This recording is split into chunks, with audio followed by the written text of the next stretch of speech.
The playground at the end of my street was the best place in the world during the day. Under the bright sun, it was alive with laughter, spinning rides, and games that lasted until the streetlights flickered on.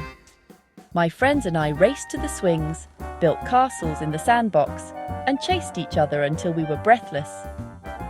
It was our sanctuary, painted in cheerful colors, where the biggest danger was a scraped knee. But as the sun set, the laughter faded, and the playground slipped into silence. I always thought it was just sleeping, waiting for another day of fun. I was so wrong. It wasn't sleeping, it was waiting. Night changed everything. The world outside my window seemed to shift as the sun disappeared, and the familiar playground transformed before my eyes. The playground became a world of shadows, the equipment twisted and menacing under the moon. What was once a place of laughter and games now looked like a stage set for secrets and whispers, every corner hiding something unknown. The silence pressed in, broken only by the occasional rustle or distant car. Even the wind seemed to move differently at night, carrying with it a sense of mystery and unease that made the darkness feel alive. From my bedroom window, the once happy place looked eerie, the swings hanging like skeletons, the jungle gym a black cage. The cheerful colors faded into shadows, and the shapes I knew so well became strange and unfamiliar. I tried to ignore it, but the playground's stillness felt watchful, as if it was holding its breath. It was as if the whole place was waiting for something to happen, or for someone to notice its secret nighttime transformation. My dad said it was just metal and plastic, but I knew better. To me, the playground at night was alive with possibilities. Some thrilling, some frightening, all hidden in the darkness. The contrast between day and night was unsettling. How could a place be so joyful, then so wrong? In the sunlight, it was a kingdom of laughter, but at night, it became a land of shadows and secrets. When darkness fell, the kingdom of fun vanished, replaced by a realm of quiet dread. The silence of the night made the playground feel endless and strange, as if it belonged to another world, one that only revealed itself when the lights went out. One cold, moonless Tuesday night, the world outside my window felt impossibly still. The kind of night where even the shadows seemed to huddle together for warmth, and the only light came from the distant glow of a street lamp, barely piercing the darkness.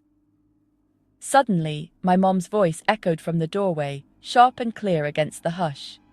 "Ryan, did you take out the trash?" Her words seemed to hang in the air, almost reluctant to break the silence. I grabbed the trash bag, its plastic crinkling loudly in my hand, and stepped outside. The cold bit at my cheeks as I glanced across the street, where the playground loomed, its familiar shapes twisted by the darkness into something strange and unfamiliar. As I hurried toward the curb, my footsteps echoing on the empty sidewalk, a sound drifted through the stillness. Creak, creak. It was faint at first, almost like a memory, but it grew louder with every step I took. I froze, realizing it was the swing, moving back and forth all on its own. Not a single leaf stirred in the trees, and yet the swing creaked as if pushed by invisible hands. Under the pale streetlight, I could see it swaying, slow and steady, as if someone I couldn't see, was riding it. The chains glinted in the light, and the seat moved with a rhythm that felt almost deliberate. My heart pounded in my chest, each beat loud in my ears. Who would be out there at this hour when the world seemed to be holding its breath? The sound pulled at me, a strange mix of curiosity and fear twisting in my stomach. I wanted to run back inside, but something made me stay. I took a hesitant step closer, my eyes locked on the moving swing, searching for any sign of who or what might be there. The night was silent, the air heavy and thick, as if the world was waiting for something to happen. Every sound seemed amplified, every shadow deeper. I knew I had to see what was happening, even if my legs trembled and my breath caught in my throat. Something was calling me forward, a whisper on the wind that I couldn't ignore. I stood frozen, watching the swing move on its own. Then, faint laughter echoed from the shadows. A child's laugh, cold and distant. My eyes darted across the empty playground, but no one was there. Suddenly, I heard soft footsteps in the wood chips, though nothing was visible. Tiny impressions appeared, as if an invisible child walked toward the swing. The laughter grew louder, right beside the creaking chains. The swing soared higher, pushed by unseen hands. The playground was alive with something I couldn't see. My curiosity vanished, replaced by terror. This wasn't a prank. It was something supernatural. Fear broke my paralysis, but the playground erupted before I could run. The merry-go-round spun wildly, the seesaw slammed up and down, all on their own. The air filled with mocking, ghostly laughter, no longer just one voice, but many. The swings flew to impossible heights, chains shrieking, the slide rumbling beneath it all. The playground was possessed, its energy dark and furious. I felt its anger, directed at me. It didn't want me there, or maybe it wanted me to join the game. I couldn't stay a second longer. I had to run. I ran, chased by the chaos and laughter behind me. My house was a distant beacon. I fumbled with the door, finally bursting inside and locking it tight. My mom called out, but I couldn't answer. I was shaking, breathless. Upstairs, I peeked through my blinds. The playground was still, silent, as if nothing had happened. Was it my imagination? No, the fear was too real. The images burned into my mind. The playground wore its mask of innocence again, hiding its secret. But I had seen its true face. I knew it was waiting. I could never look at it the same way again. The next morning, I watched from my window as kids played, their laughter drifting up to me on the breeze. The sun was shining, and everything looked so normal, so safe, almost as if the night before had never happened. But I couldn't shake the feeling that something was terribly wrong, that beneath the surface, a shadow lingered. The children were completely unaware of the night's horror, their innocence untouched by the darkness that had crept through our neighborhood while they slept. Their games continued, oblivious to the secrets buried beneath their feet. Later that morning, a police car pulled up quietly, its presence oddly out of place among the cheerful shouts and the clatter of swings. Mrs. Gable, our neighborhood historian and the keeper of all our local legends, spoke quietly with the officer, her voice low and urgent. "It's that time of year again," she said, her eyes darting toward the playground as if expecting to see something from the past reappear. "Always gets strange around the anniversary." The officer nodded, his face grave as if he'd heard this story before, maybe too many times. "We get calls, people hearing things, seeing things. It's a sad story," he said, his voice tinged with sympathy and a hint of fear. "No one ever really forgets what happened here."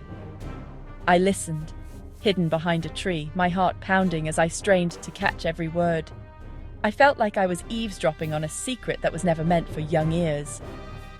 "Long ago, before the new equipment, there was a fire," Mrs. Gable whispered, her voice trembling. "The playground had once been a place of joy, but that night it became something else entirely. Some children, restless and daring, snuck out to play at night, drawn by the thrill of breaking the rules and the promise of adventure under the stars. But they never made it out. The fire spread too quickly, trapping them inside the playground's wooden maze. My stomach dropped as I imagined their fear, their cries lost in the flames.